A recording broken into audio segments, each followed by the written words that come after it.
Assalamualaikum warahmatullahi wabarakatuh. Di sini kita akan membahas tentang hukum pidana dan kriminologi. Perkenalkan saya Muhammad Inkar Sidobritama dari Universitas Mataram. Oke, di sini saya akan menjelaskan tentang hukum pidana dan kriminologi, yang dimana urgensi dari hukum pidana dan kriminologi merupakan fondasi penting di dalam hukum dan penegakan hukum, yang dimana perannya itu menjelaskan apa itu kejahatan, kemudian di sini memahami watak perilaku maupun korban, kemudian mencegah, bagaimana caranya mencegah dan memberikan perlindungan terhadap pelaku maupun korban.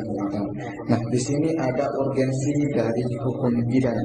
Urgensi hukum pidana misalnya sebagai dasar di dalam penegakan hukum. Kemudian di sini untuk tidak adanya kekuasaan berlebihan, teman-teman. Kemudian yang ketiga, memberikan kepastian hukum. Kemudian urgensi dari kriminologi. Urgensi dari kriminologi adalah untuk memahami kejahatan, teman-teman. Kemudian memahami watak korban maupun pelaku. Ketiga, memahami kriminal, teman-teman. Kriminal, bagaimana berjalannya suatu peristiwa tersebut, teman-teman. Kemudian manfaatnya di sini dapat kita lihat, yang dimana manfaatnya di sini untuk menyiapkan kuesti hukum dan sebagai landasan di dalam penegakan hukum. Oke, teman-teman, di sini juga kita akan membahas tentang pengertian dari hukum pidana dan kriminologi.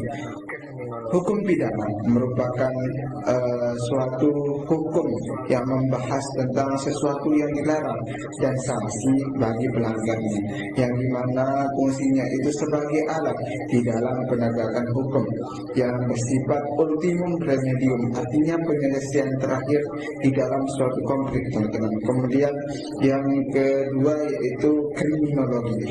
Kriminologi itu sendiri adalah gimana cara kita untuk memahami bagaimana watak atau perilaku seseorang terkait dengan bagaimana ia melakukan suatu kejahatan, baik itu yang baru terjadi maupun sudah terjadi ataupun akan terjadi, teman-teman. Sehingga di sini kita dapat mengetahui bagaimana berjalannya suatu kejahatan, bagaimana sih sejarah di dalam hukum pidana itu. Baik, di sini kita akan membahas yang dimana hukum pidana pada masa kerajaan, yang dimana pada masa ini hukumnya itu tidak tertulis.